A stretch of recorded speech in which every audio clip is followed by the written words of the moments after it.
¿Qué tal? Buen día. En esta ocasión vamos a ver la meta 2.2, determinar las combinaciones óptimas del diseño factorial 2 a la K, general y con puntos centrales. El interés de aprendizaje de esta meta consiste en que el alumno pueda identificar y aplicar los aspectos fundamentales de los diseños factoriales 2 a la K y tomar decisiones acerca de cuándo se debe aplicar cada diseño, así como identificar las situaciones en las que se puede aplicar un diseño factorial 2 a la K no replicado, replicado y con puntos en el centro. Para comenzar, abordaremos algunos conceptos en torno a la temática. El primero de ellos, haremos referencia al objetivo de un diseño factorial. ¿Por qué razón se hace un diseño factorial? Nos interesa estudiar el efecto de varios factores sobre una o varias respuestas. Varios factores pueden ser los parámetros en los que se opera un equipo o una línea de proceso, y la respuesta puede ser el resultado de calidad, el resultado de medición o la característica observada del experimento. Y esto es con la finalidad de poder estimar la variación o para poder minimizar esa variación con respecto a una variable de interés, ya sea minimizar, maximizar o alcanzar un valor objetivo. Cuando hablamos de un diseño factorial, como su nombre lo indica, hacemos referencia a, vaya la redundancia, a los factores, y en esa situación tenemos dos tipos de factores. El primero, el factor cualitativo, y el segundo, el factor cuantitativo.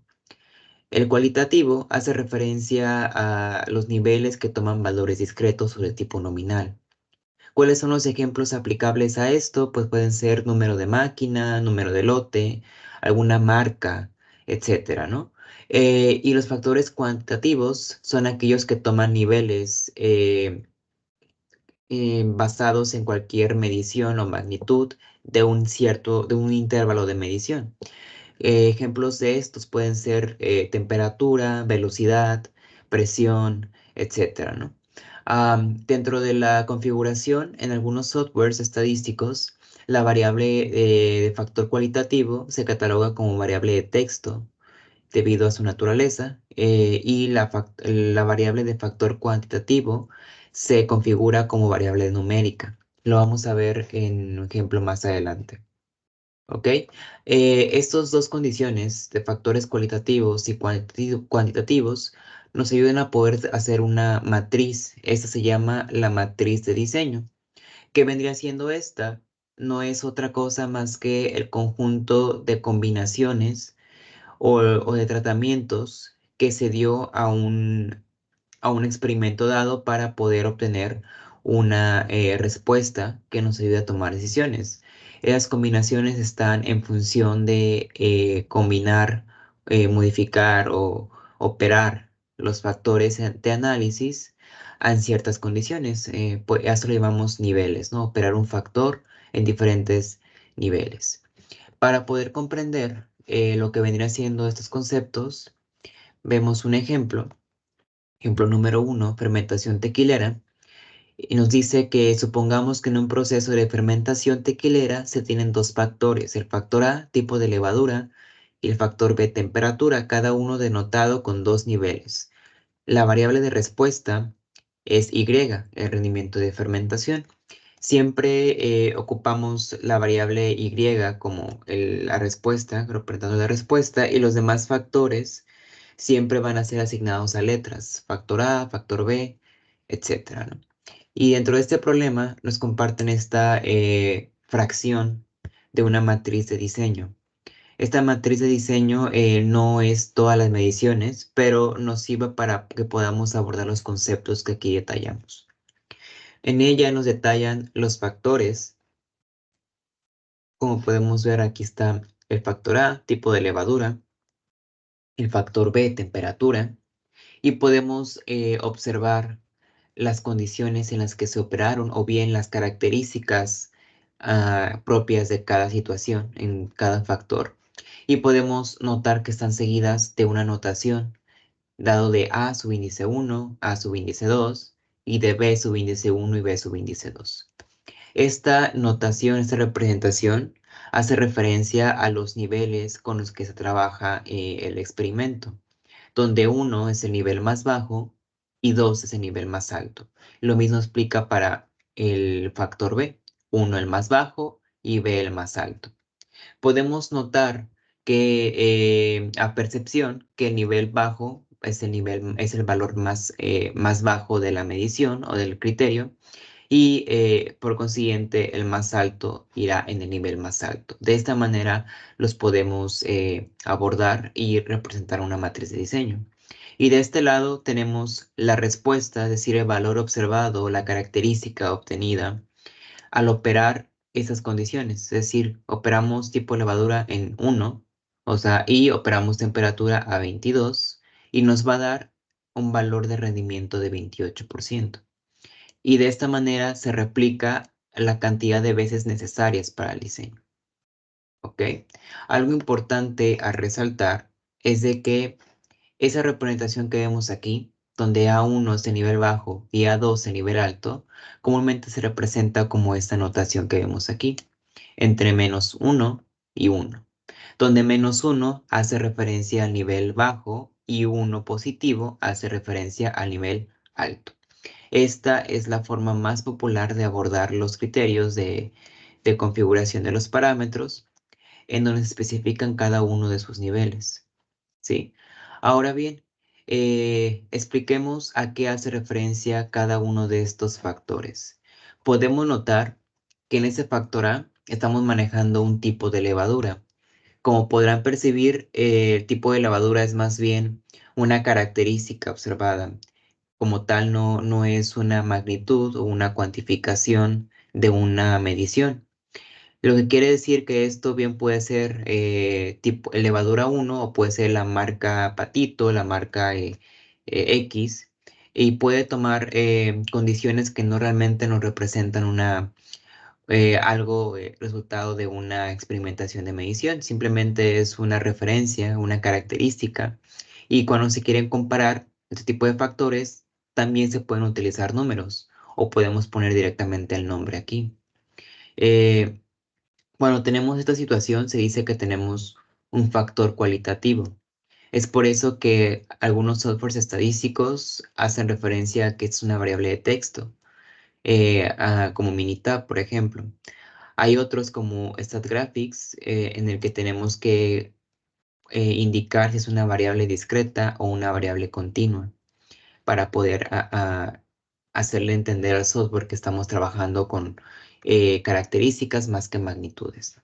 Y por ese lado, sí podemos observar que tenemos intervalos de temperatura de medición a 22 grados y a 30 grados, ¿no? Este valor sí viene de una observación de medición, sí nos da una magnitud que nos define un alcance. Entonces, por consiguiente, ese sería nuestro factor cuantitativo. Habrá diseño de experimentos en los que tengamos ambos factores cuantitativos, lo cual está correcto. Y habrá como este, que solamente tenemos un cualitativo y un cuantitativo, o muchos cuantitativos y un cualitativo, según la extensión y el tamaño del experimento. ¿Ok? Ahora bien, si estamos hablando de un diseño factorial con una matriz de diseño y decimos que un diseño factorial es estudiar el efecto de varios factores, empecemos abordando a qué nos referimos como el efecto de un factor. ¿Qué vendría siendo esto? Se dice que el efecto de un factor es el cambio observado en la variable de respuesta debido a un cambio de nivel en el factor. Es decir, un cambio entre niveles, en pocas palabras. Dicho esto, tenemos dos tipos de efectos aplicables a los diseños factoriales. El primero es el efecto principal o efectos principales cuando tenemos más de uno y efecto de interacción o efectos de interacción. ¿Ok? En el primero se nos dice, el efecto principal es igual a la respuesta promedio observada en el nivel alto de un factor menos la respuesta promedio en el nivel bajo del mismo factor, claro. Si notamos, en esa sección nos está describiendo una fórmula, bueno, o un texto que podemos similar directamente con una fórmula, y es en esencia una diferencia que lo que nos está indicando. Para que podamos entender cómo este concepto se aplica, voy a continuar con el ejemplo número 1 de fermentación tequilera. Aquí tenemos una fracción de la matriz de diseño completa, o sea, una fracción no está completa. Y si quisiéramos nosotros empezar a calcular el efecto principal asignado a estos factores, como su concepto lo indica, es un cambio.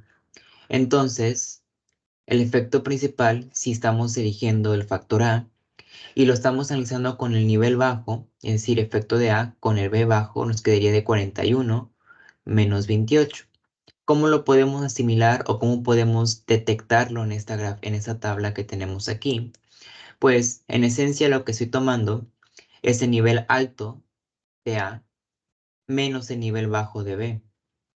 Y esto nos da el rendimiento de 41 y eso es lo que tomamos aquí. Y el segundo a tomar ahora ya no es considerando el nivel alto de A, sino simplemente el nivel bajo de A. Y tomo en consideración el nivel bajo de B. Es por eso que aquí tenemos el efecto de A con el nivel bajo de B.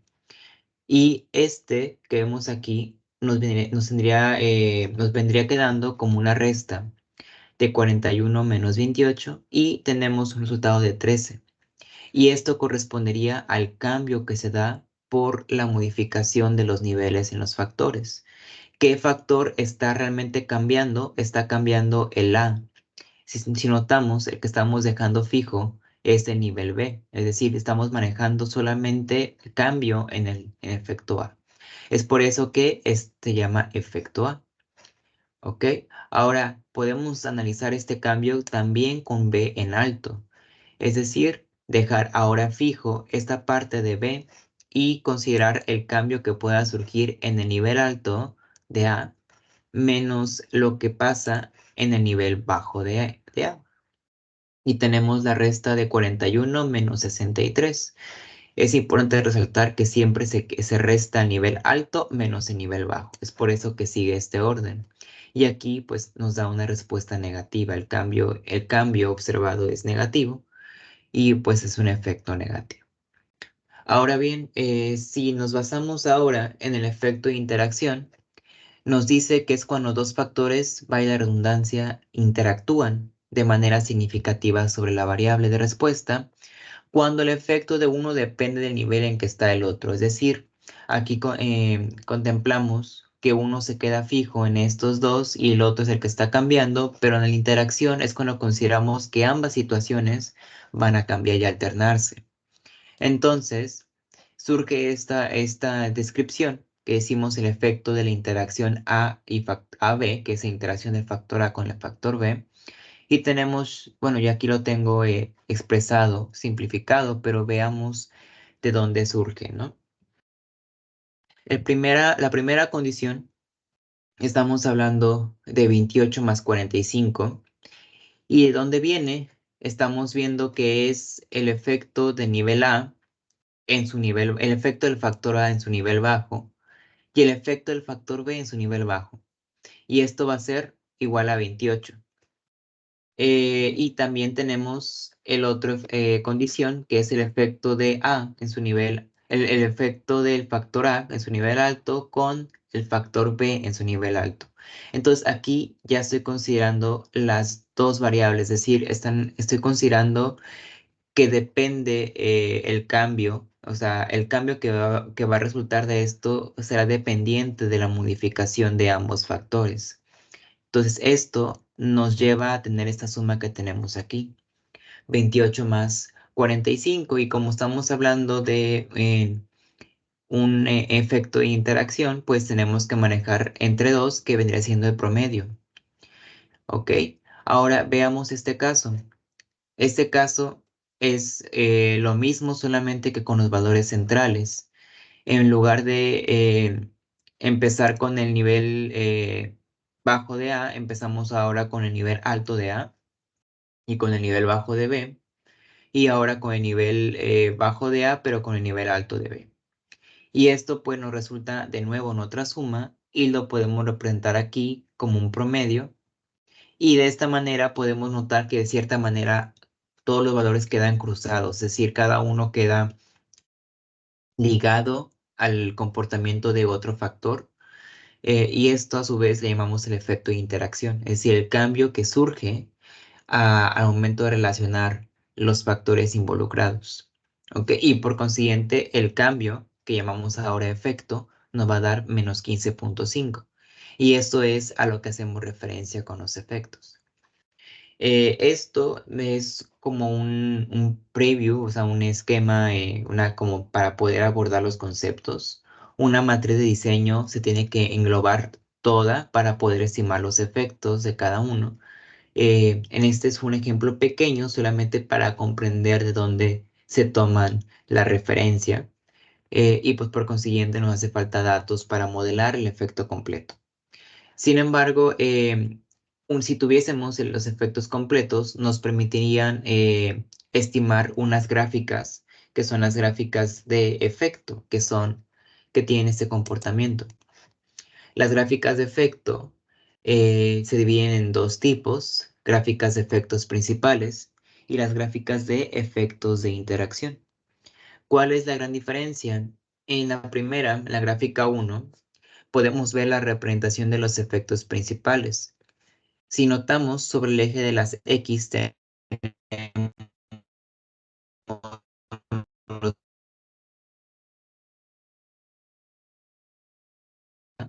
o la variable obtenida, la característica observada, como la quieran llamar. Y esto, lo que estamos viendo, es el efecto de cuando A trabaja con su nivel bajo, y el efecto cuando A trabaja con su nivel alto. Y lo mismo tenemos aquí, es decir, los cambios que pueden surgir al momento del cambio de nivel, pero de manera individual, es decir, cada factor tendrá un efecto diferente y por consiguiente se desglosan aquí. Podemos tener más factores. En ese caso sencillo, pues se manejan dos factores, ¿no? ¿Qué pasa con los efectos de interacción? En esa situación, lo que tenemos ahora no son dos factores en el eje Y, sino solamente tenemos un factor. Este puede ser el factor A o el factor B, como lo podemos ver en la gráfica 2 y en la gráfica 3. Sigue permaneciendo el eje de las Y como la variable de respuesta, pero lo que cambia es la manera que está construida la gráfica interior, la línea interior. En esta está simplemente un solo factor, pero aquí ya están diciendo, si operas el valor de A, el factor de A, perdón, en su nivel bajo, vas a tener este efecto, y si operas el factor de A en su nivel alto, vas a tener este otro efecto. Entonces ahí podemos ver que ambos factores eh, de manera conjunta realmente tienen un impacto en la respuesta. Por lo que cuando llegamos a tener esto, un cruce entre factores, llamamos que tienen una alta interacción, una alta significancia. Y cuando tiene una alta significancia, a menudo este es el criterio que se toma para poder tomar decisiones sobre los efectos principales. Ok. En el caso en el que no tengamos interacción y sean paralelas, tiene que una de dos: analizarse más exhaustivamente, o bien basarse en criterios del efecto principal para poder tomar decisiones, como lo vamos a ver un poco más adelante. ¿Ok? Entonces esta es la gran diferencia. En una no tenemos condiciones de operación del otro factor, y en una sí. En una tenemos las condiciones de operación del otro factor van a influir en el efecto que tiene este factor. Sí. Ahora, ¿qué es lo que estaríamos viendo nosotros o cómo vamos a aplicar estos conceptos? Nosotros vamos a estar abordando lo que se llama el diseño factorial 2 a la K. ¿A qué hace referencia este? El 2 nos indica la cantidad de niveles a los que podemos operar los factores. Como el ejemplo anterior, tenemos un nivel bajo y un nivel alto, pero hay factores que pueden ser con 3 niveles. Entonces eso modificaría la estructura que se va a ver después, ¿no? Y la K nos representa la cantidad de factores involucrados en el análisis. En este diseño factorial puede tener hasta 15 factores, lo que podemos utilizar.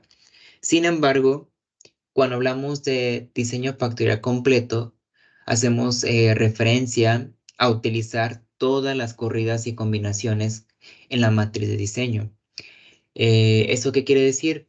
Que, por ejemplo, si yo manejo un diseño factorial 2 a la 2, si yo multiplico el 2 por el 2 me va a dar un total de 4.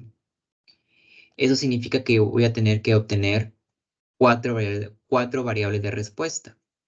Lo que es muy práctico, es fácil de hacer, es muy modular, es sencillo, sin embargo, a veces no es suficiente. Entonces la gente a veces utiliza otros criterios y tiene un modelo 2 a la 3. En lugar de 2 factores, maneja 3 factores y multiplicando esto, tengo eh, un total de 6. No, un total de 8, perdón, porque es al cubo. No es multiplicación, es potencia, entonces es 2 al cubo. Entonces ocuparíamos 8 variables de respuesta, es decir, 8 mediciones con las configuraciones que pongamos de los factores. Y entonces si subimos a un factor 2 a la 4, estamos hablando de que ahora ocupamos me parece que 16 factores. Y esto pues eleva la cantidad de condiciones que tengamos que tener, ¿no? Es decir, la cantidad de variables de respuesta. Entonces, entre más alto se maneje este factor, pues mayor va a ser la cantidad de experimentación y más extenso va a tener que ser. Y en algunas ocasiones, muchos factores pueden hacer ruido y pueden realmente inferir en la toma de decisión. Entonces, se dice que es muy útil ese diseño cuando se maneja en un intervalo de 2 a 5 factores. Más elevado que esto, se tiene que usar otra metodología que vamos a ver en otro video, en otra sección, que es el fraccionado, que es cuando no utilizamos completamente todas las corridas. En esta ocasión, vamos a utilizar se llama diseño factorial completo, que hace referencia a utilizar todas las corridas que están incluidas en la matriz de diseño. ¿Ok? Ahora, esta matriz de diseño, como lo habíamos visto, tiene distintas maneras de representarse en un diseño factorial 2 a la K. El que vimos en el ejemplo pasado, pues veíamos tanto esta versión de A1 con B1 y A2 con B2, pero sobre todo veíamos los valores que tenían ese A1 y ese B1. Es decir, le llamamos las unidades originales, es decir, las unidades que vienen del problema. Y cuando no las tenemos representadas en unidades originales y lo tenemos en esta matriz, le llamamos unidades codificadas. ¿Ok? ¿Cómo podemos representar esas unidades codificadas o cómo podemos asignarles una referencia? Pues tenemos todos estos tipos de casos, en donde el primero es literalmente poner la palabra bajo y alto. El segundo es como ya lo vimos en el ejemplo anterior. Y el tercero es prácticamente solamente asignar signos, en donde el menos pues indica nivel bajo y el más indica nivel alto. ¿Ok? Hay otras alternativas, como por ejemplo usar ceros y unos. Esta no es muy popular debido a que a veces se confunde cuando se trata con puntos centrales, pero la que sí es más popular es esta, la de A con B. Minitab maneja esta nomenclatura, el -1 y el 1 positivo, en donde el -1 indica el nivel bajo y el 1 positivo indica el nivel alto. ¿Ok? Otra de las representaciones más famosas y que es la que nos ayuda un poquito más a entender la secuencia lógica de resolución es la notación de Yates. Bueno, yo le llamo Yates, pero viene del doctor Frank Yates, que ideó esta forma de poder representar los niveles de un tratamiento mediante letras. Y cada letra simboliza el factor que se encuentra en su nivel alto. Si nosotros vemos esta combinación de el 1 positivo de A y el -1 de B, la notación de Yates indica que debemos incluir la A para representar esta combinación porque el A es el que se encuentra en su nivel positivo. Lo mismo aplica para este caso en donde tenemos AB positivo y aquí cuando tenemos ambos valores positivos pues se queda AB. Y en el caso en que no tengamos ningún nivel positivo se pone entre paréntesis el número 1. Y a esta forma de representarlo se llama la notación de Yates, que es la que nos ayuda a poder entender un poco mejor cómo queda eh, la distribución de los niveles en un tratamiento. ¿Sí? Ahora, como todo modelo de diseño de experimentos, como todo modelo estadístico, tenemos criterios, le llamamos supuestos, en los que estos tienen que cumplirse para que el modelo realmente nos represente algo válido, ¿no? Y uno de ellos es los factores deben ser fijos, es decir, no podemos como tal agregar factores y bueno, agregar factores en alguna parte de la resolución, es decir, si queremos agregar más factores porque uno no fueron conclusivos, esto correspondería a un diseño nuevo, no a una modificación del mismo. Todos los diseños son completamente aleatorizados, eso se refiere a la naturaleza de la muestra. Y el 3 pues satisfacen los supuestos de normalidad y varianza usuales, como ya vimos en la meta anterior. Se tienen que cumplir las pruebas de normalidad y varianza constante e independencia, ¿no? Y esas son las dos condiciones, las tres condiciones, perdón, que son importantísimas en un diseño de experimentos, para el modelo 2 acá. ¿Ok? Ahora, hay algo importante que resaltar, que como todos los niveles de diseño factoriales, tenemos una representación geométrica. En el caso del 2 a la 2, nos resulta en un cuadrado, como lo que podemos ver aquí en la pantalla. ¿Ok?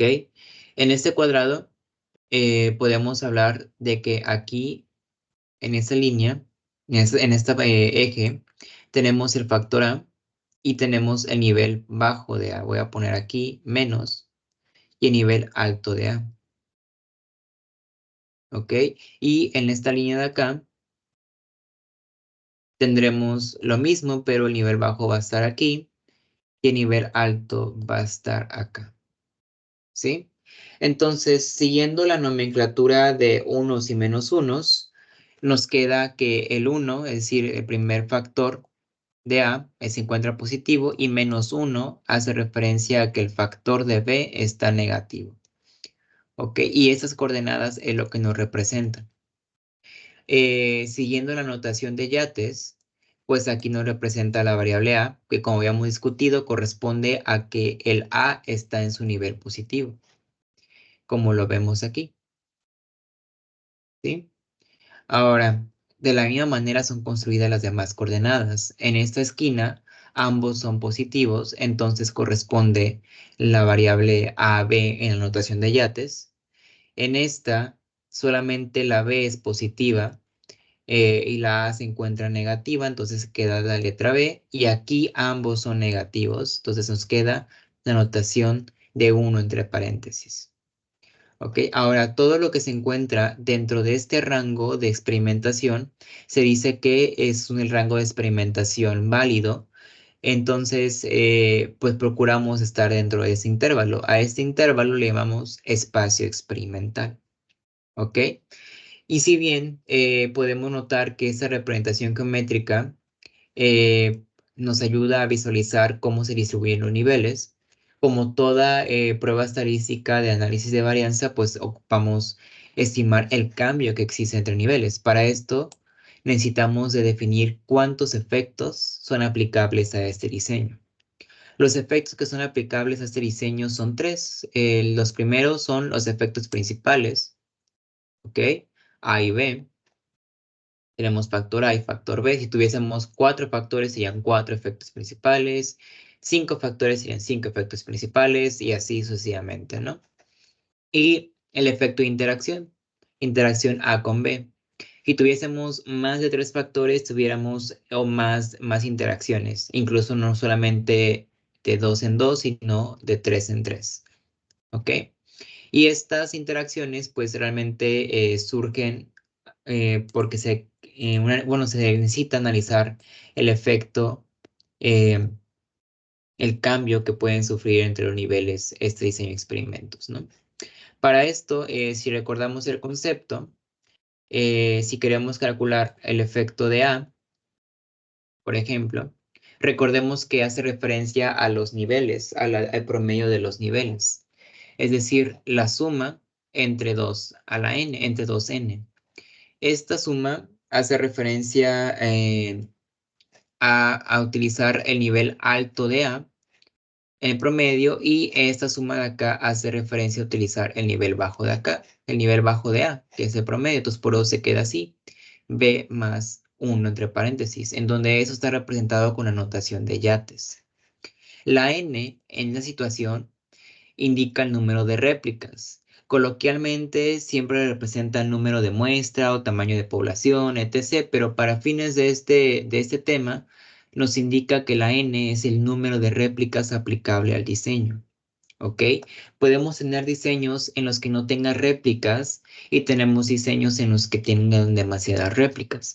Esto va a depender de qué tan factible o práctico puede ser llevarlo a la práctica, y sobre todo qué tan bueno es el ajuste de esos datos cuando se modela la función estadística, ¿no? ¿Ok? Entonces, estos son prácticamente los cambios que estamos observando de cada nivel. Y estos, aquí lo tengo escrito, resulta como ya de manera más formal la media de la respuesta en el nivel alto de A, y esta es la media de la respuesta en el nivel bajo de A. Esto pues nos ayuda a poder determinar estas tres fórmulas. Estas fórmulas vienen el resultado de combinar estas dos, es decir, el nivel alto de A menos el nivel alto de B entre 2 a la n. Solamente que en esta ocasión, como aquí hay un signo negativo que multiplica a todo lo que está aquí, nos queda representado de esta manera. Pues es como si tuviese yo esto, A más AB menos B más el 1, pues este menos multiplica a la B y este menos multiplica también a este menos de acá, entonces por eso me queda esta expresión. Es por eso que cambiamos, y es un mínimo común múltiplo, entonces lo representamos como 2 a la n aquí. Y este vendría siendo el efecto de A. Si lo quisiéramos analizar el efecto de B, en lugar de tener la media de nivel alto de A, tendríamos en la media de nivel alto de B y la media de nivel bajo de B. Y pues eso cambiaría, ¿ok? Como lo vemos aquí, B más AB menos A menos 1. Y lo mismo pasa con la interacción. Puede ser un poco revoltoso verlo de esta manera, así que vamos a hacerlo, vamos a hacer uso de lo que tenemos de este lado, que es a la representación geométrica, y vamos a anotar el patrón con el que se analizan estas cosas. El efecto de A, como lo podemos ver acá, este no es, acá, el efecto de A hace referencia a utilizar los laterales del cuadro, y el nivel alto se le resta al nivel bajo.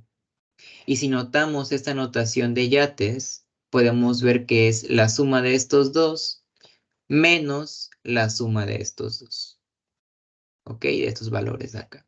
El efecto B ahora correspondería a la suma de los valores de superiores menos la suma de los valores inferiores. Es por eso que ahora obtenemos B más AB menos A más 1. Entonces ya con el acomodo de signos, pues nos queda menos A menos 1 entre 2 a la n. Y el efecto de interacción, como habíamos recordado, es cuando se involucran y se alternan cada situación de los niveles. Y en esta, para que genere la interacción que deseamos y podamos estimar el cambio que existe con respecto a esa interacción, se determina de una manera cruzada. Esta manera cruzada hace referencia que a este cruce de B con A, esta suma, y este cruce con AB con 1 son los que se van a estar restando. En este caso empezamos con el AB, porque es el nivel alto, siempre empezamos con el alto, y le restamos el otro, que es el que tiene el nivel bajo. ¿Ok? Y por consiguiente nos queda este comportamiento. ¿Ok? De aquí surgen, de aquí, más mejor dicho, se pueden ver más claramente cómo es el comportamiento que tienen los efectos y de qué parte a qué parte estamos hablando del cambio. Y esto pues nos va a ayudar a poder tener una mejor análisis del diseño de experimentos. ¿Ok? Pero hasta ahí todavía no hemos definido todas las condiciones o todos los que se puede calcular en un diseño de experimentos. Para esto, pues tenemos que incluir algunos componentes más, tales como los contrastes. ¿Y qué viene siendo un contraste? El contraste es la combinación lineal, una combinación lineal de la respuesta por el polinomio ortogonal. Y esto que nos hace referencia es en esencia la manera en que en lugar de tener el promedio, como lo podemos ver aquí en el efecto, solamente estamos analizando el cambio lineal. Es decir, en el efecto teníamos el promedio del cambio y aquí tenemos el cambio lineal, es decir, solamente tenemos las sumas menos la resta. Entonces, por eso se llama contraste, ¿ok? Las diferencias. Contraste también hace referencia a la diferencia existente en los factores. Entonces tenemos el contraste de A, contraste de B y el contraste de AB. Debido a que esto es la diferencia, pues tenemos aquí la fórmula que si queremos estimar un efecto de algún factor, vas a contener el contraste y dividirlo entre n a la 2k menos 1, donde n es el número de réplicas del diseño, k es la cantidad de factores y pues nos queda prácticamente 2 a la k menos 1. ¿Sí? ¿Cómo nos va a decir cómo podemos calcular este valor de contraste o cómo podemos recurrir a esta notación de yates? Pues les voy a poner aquí la gráfica de los signos, en donde cuando estamos trabajando con interacciones, como lo podemos ver aquí, pues hacemos más caso a los niveles en que esté trabajándose los factores. De manera que aunque la interacción esté positiva, la notación de yates va a seguir siendo el 1 entre paréntesis, porque eso solamente cuantifica la cantidad de factores. ¿Ok? Entonces, para calcular los contrastes en este modelo de 2 en la 2, vamos a tener una matriz como esta y asignaremos los valores en función de cada situación, en cada conjunto de combinaciones. Y eso pues, nos va a ayudar a poder sustituirlos en las fórmulas de aquí y estimar lo que se nos pide, ¿no?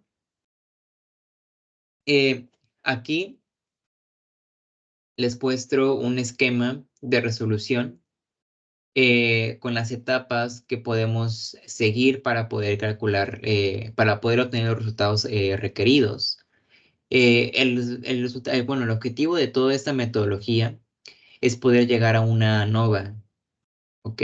La ANOVA, como han de estar familiarizados, es en esencia la tabla que nos estima los factores significantes de los que no son significantes. Para esto vamos a ocupar la suma de cuadrados y para esto vamos a ocupar también los contrastes. ¿Ok? Los efectos se van a ocupar también, pero para otros modelos de regresión. En ese caso, lo que nos más interesa es primero obtener los contrastes, porque es el punto de partida para poder tener todo de una manera más metodológicamente secuencial y clara, ¿no? Eh, Y pues, como el resultado es una ANOVA, y la ANOVA es una prueba estadística, una prueba de hipótesis, pues tenemos que tener las condiciones en las que se va a operar, en las que se va a probar esta hipótesis, ¿no? Como estamos hablando de efectos y contrastes, la prueba de hipótesis va a ser el efecto de A, Y como sabemos que la hipótesis nula siempre es igual a cero, entonces el efecto de A va a ser igual a cero, efecto de B igual a cero, efecto de AB igual a cero. Y su contraparte, la alternativa va a ser cuando son diferentes de cero. ¿Ok? Eh, Toda la metodología anteriormente mostrada, pues nos va a llevar a esta parte que vemos aquí, en donde notemos que la suma de cuadrados que estamos utilizando no es otra cosa más que el contraste al cuadrado entre n por 2 a la 2, y pues toda la metodología se repite en el factor b y el factor en la interacción AB, solamente llega a cambiar con respecto al error y al total. En esta situación de aquí son los grados de libertad, es decir, cuánto se necesita para entablar la solución en cada situación. Y ver más adelante cómo poder aplicar esta metodología, al igual que el cuadro medio, el factor cero y el valor P. ¿De qué nos sirven todas esas condiciones? Nos sirven para poder llegar a esta parte que es el F0 y el valor P. Si lo recordamos de otros cursos, podemos ubicar esta gráfica ANOVA, en donde decíamos que teníamos una región de rechazo y una región de aceptación. La región de aceptación está dada por la hipótesis nula, la región de aceptación de la hipótesis nula, y la región de rechazo, pues es la región en la que se rechaza la hipótesis nula, pero se acepta la hipótesis alternativa, ¿ok? También llamada zona crítica. Y vamos a tener una frontera que va a dividir ambas secciones. A esa frontera la llamamos la F alfa o la F crítica, ¿ok? Y va a estar en función de cuántas significancias y cuánta alfa manejes en esa sección y cuánto manejemos de confianza en esa sección, ¿no? Y en términos generales, podemos decir que ese es el comportamiento. ¿Y esto qué nos va a decir? Pues si salen los valores resultantes en esa sección, pues podemos decir que se cumple que el efecto es igual. Y si llega a aparecer de esa sección, pues vamos a ver que el efecto no es igual a cero, es decir, que si realmente hay un cambio, entonces por consiguiente vamos a estar en esa sección.